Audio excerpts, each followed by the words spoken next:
Welcome back, true crime fans.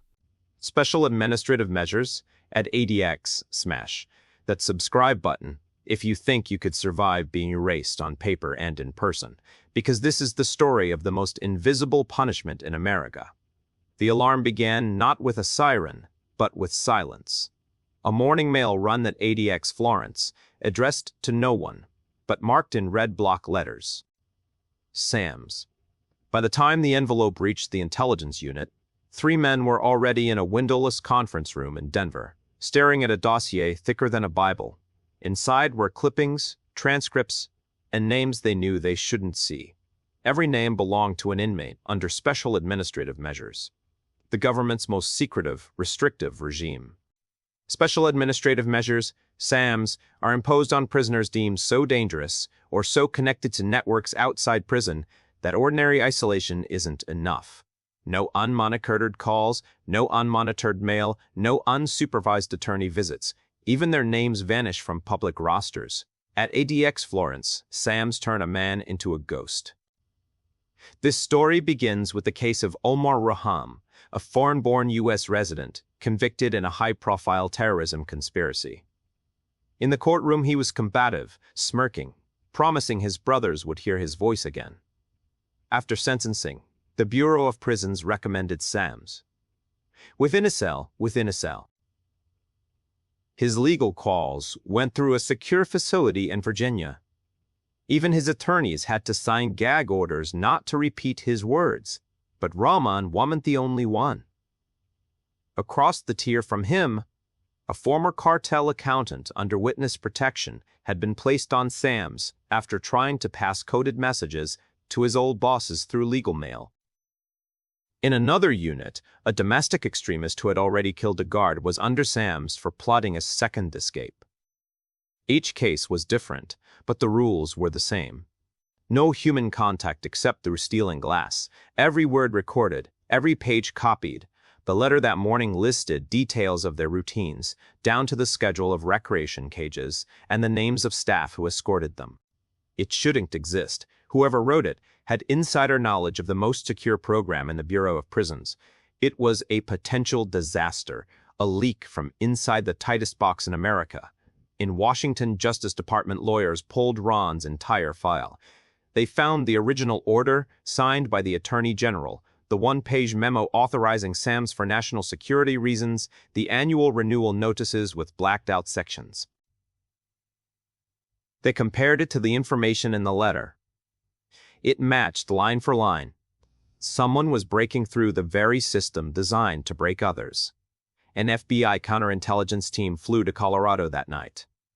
They swept ADX Florence, searching mailrooms, attorney booths, and staff lockers. They questioned guards and contractors.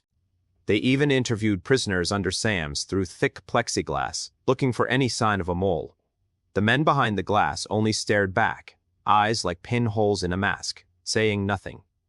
In a small cell on range 13, Rahman traced invisible lines on the concrete with his finger. He knew what SAMs were meant to do. Cut him off, bury him alive, erase him. But he also knew that walls are only as strong as the people who guard them. Month before, he had begun sending fragments of information out hidden in legal citations, a footnote here, a case number there. His attorneys couldn't repeat what he said, but they could file motions, and every motion became part of the public record. Piece by piece, he was building a map of his own confinement. When the FBI analysts realized it, they were stunned. Rahman wasn't smuggling contraband. He was smuggling knowledge. The letter that had landed on the Denver table was a reconstruction of the SAMs regime, built entirely from open filings and the Bureau's own sloppy redactions. He had turned the secrecy against itself.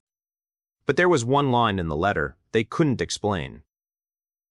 Next, you will look under the name you erased. It was written in block capitals twice, like a code. The justice lawyers thought it was a bluff. The FBI didn't. They sent a team to the prison's archival basement, a place where old logs and nameplates went to die. There, behind a row of unmarked boxes, they found a thin file labeled with a number but no name. Inside was a disciplinary report from 10 years earlier about a contraband cell phone found in a range where no phones were supposed to exist. A report signed off by a guard who had since retired to Mexico. The file was a loose thread in a rug nobody wanted unraveled. If a guard had smuggled a phone into the SAMS unit once, could he have smuggled something else? Could he have left behind a way for someone like Ramon to reach the outside world without touching it? At midnight, in the control room, a junior officer zoomed a camera feed on Ram's cell. The man sat cross-legged on his bed, eyes closed, lips moving in silent prayer or code. Above his head, the vent grill rattled once, then stilled. The officer wrote it up, but no one responded. In ADX Florence, noises in the vents are as common as ghosts. Still, he couldn't shake the feeling that someone was listening from the other side.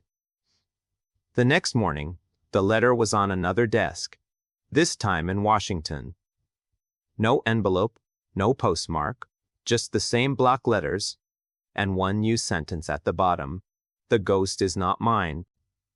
And that was where the first chapter of this story ended, with more questions than answers, a secret program exposed by the very men it was meant to silence, and a hint of another presence inside the most secure prison in the United States. The day after the second letter appeared in Washington, a quiet war began inside ADX Florence. Orders from the Bureau of Prisons arrived overnight, stamped urgent. Without warning, a half-dozen cells on Range 13 were sealed for technical maintenance. The staff roster was rewritten. Inmates under SAMS were moved from one unit to another under heavy guard. Even their food schedules shifted. What the inmates saw was chaos. What the Bureau hoped was that chaos would flush out a leak. Omar Rahman felt the change immediately. Breakfast slid through his food slot 2 hours late. The guard who normally barked "stand back" didn't appear.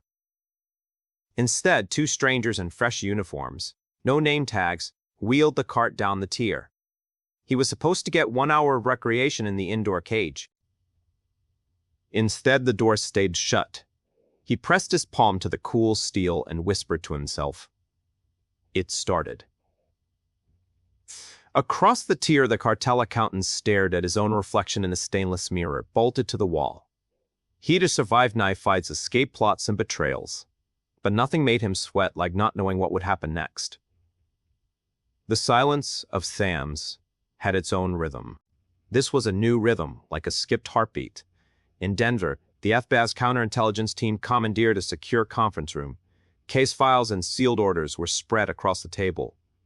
The lead agent, a man who had spent years chasing defectors and moles, walked the younger analysts through the map Raham had built from court filings. "He is using our own system as a courier," he said. "Each motion, each docket entry is a breadcrumb. We're the ones carrying his message." Dr. Ellen Navarro, the CIA liaison posing as a prison psychologist, sat in the corner flipping through Ryan Mond's latest attorney mail logs. Her eyes kept snagging on the same handwritten phrase in the margins: "Ghost corridors." She had interviewed him 3 times through the plexiglass. He spoke in riddles, but his eyes were clear. "You built a labyrinth, had you?" said once. "I'm just walking it." She wondered, not for the first time, whether the man behind the glass was a manipulator or a mirror. Back inside ADX, a rookie guard named Casey Moran was on his first week of night shift. He'd been warned about Range 13, about how the men there would try to get into his head. "Don't talk, don't listen, don't promise," his supervisor had told him. "Just follow the script." But at 2 a.m. Making rounds, Moran paused at Ram's door. Through the slit window, he saw the prisoners sitting cross-legged, hands on knees, lips moving soundlessly. Above his head, the vent grill rattled once, then twice, then stopped. Moran wrote it up in the log. No one replied. Meanwhile, at the Justice Department, lawyers were scrambling to get ahead of the story.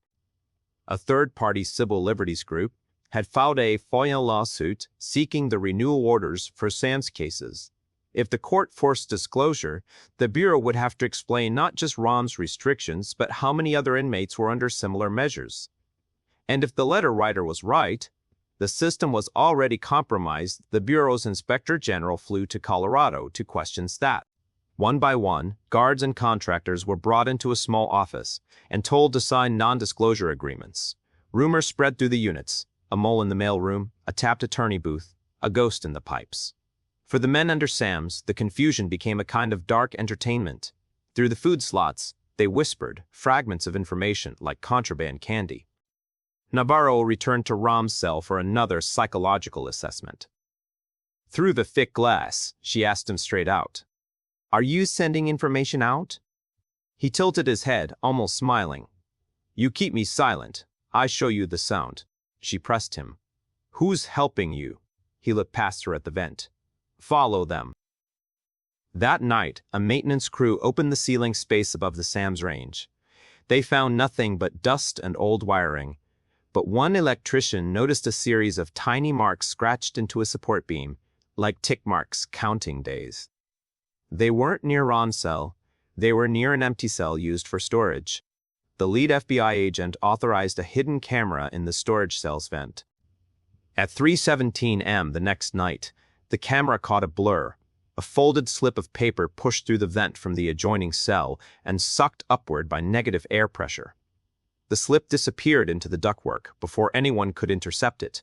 The footage was grainy, but clear enough to show a hand, not Ron's, sliding the paper into place. In the control room, the red indicator lights over the SAM cells blinked like heartbeat monitors. One of them was off for a fraction of a second, then back on. No one could explain why. When the Bureau reviewed the footage the next morning, they realized their mistake. Rahman wasn't the only one mapping the labyrinth. Someone else inside Range 13 had built a courier system through the vents. A system invisible to cameras pointed at doors, not ducts. And the letter in Washington had ended with a warning, "The ghost is not mine." The agents looked at each other. If the ghost wasn't Reham, then who was it? The files on the table listed every inmate under SANS, every cell assignment, every attorney of record. But the storage cell wasn't assigned to any inmate at all. The realization landed like a thunderclap. The Bureau had locked down the men, but left the infrastructure untouched. Ductwork, maintenance shaft, storage cells Florence. Someone was moving information through it like a bloodstream, and as Chapter 2 closes, the story shifts from a single prisoner gaming the system to an unknown actor using the prison's own veins to pump secrets out. The government had built a tomb to silence its most dangerous inmates. Now the tomb itself was whispering back. The cameras above Range 13 had been running for a week, and still, the ghost corridors pulsed with unseen movement. The team from Washington was out of time. A FOIA ruling was due in days. If another leak landed on a journalist's desk before then, the Bureau would have to explain not only the conditions inside ADX, but also how it had lost control of its own most secret measure. At 2:43 one night, the hidden camera in the storage cell caught what they had been waiting for. Not a hand this time, but an entire arm wrapped in the sleeve of prison khaki reaching up from the vent. The paper it pushed through fluttered to the floor before the negative air could pull it away. Within seconds, the door opened and a tactical team rushed in. They tore off the vent grill. Behind it, wedged between two ducts, was a man the Bureau didn't even have on its roster. He had been a SAMS inmate years before, a domestic extremist who had disappeared on paper after being declared unfit for general population. Rather than transfer him, the Bureau had repurposed the storage cell as a permanent, temporary hold. Somewhere along the way, he'd had become invisible to the computer system, a ghost created by a clerical error and the appetite for secrecy. In the ducts, he had built a life of whispers, moving fragments of informations, legal citations, even sketches. He had never left the unit. He had never stopped moving. The revelation landed like a bomb. The government's most extreme measure had not silenced its targets. It had created a courier whose existence was hidden by the same bureaucracy meant to control him. Every note Ramam had sent, every breadcrumb in the docket, had been amplified by a man no one knew was still there. In Denver, the SI filled with raised voices. The lead agent slammed a hand on the table. "We built a labyrinth with no map," he said. Now we found the Minotaur. Dr. Navarro stared at the grainy still image of the man being pulled from the duct, his eyes wild but triumphant. She thought of Ron's words, "You built a labyrinth, I'm just walking it." He had been telling the truth. Inside ADX, Ron's cell door stayed closed. He had no idea the courier had been caught, but he could feel the air shift, the rhythm of the unit change. For the first time in years, he allowed himself a thin smile. The ghost corridors had done their work. SAMS had been exposed not by a violent act, but by its own overreach. The Justice Department quietly arranged a transfer for the ghost inmate to a medical facility. No press release, no indictment. The Bureau announced a review of SAM's procedures. Behind the scenes, Warrens began rewriting policies, closing the loopholes, trying to stitch the hole shut. But the story leaked anyway. Within weeks, a national newspaper ran an investigation, Life Under SAMS, and the ghost in the pipes. Civil liberties groups cited it.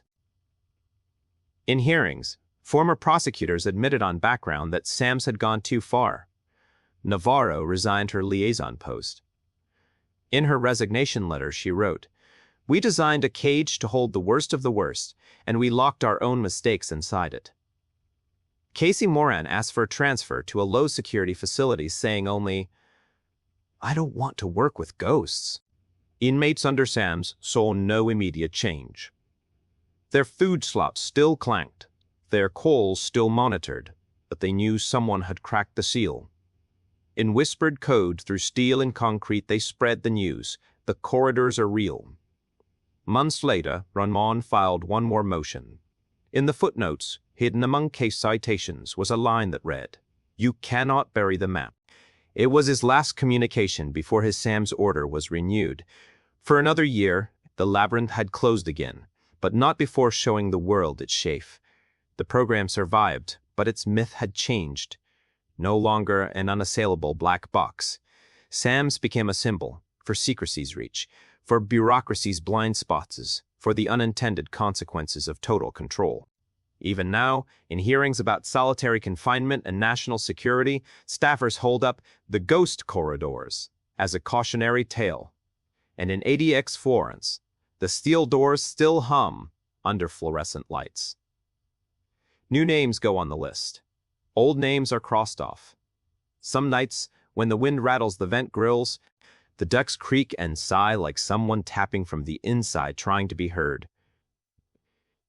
If you think this story was intense, you're not ready for the next one. Hit subscribe so you don't miss it.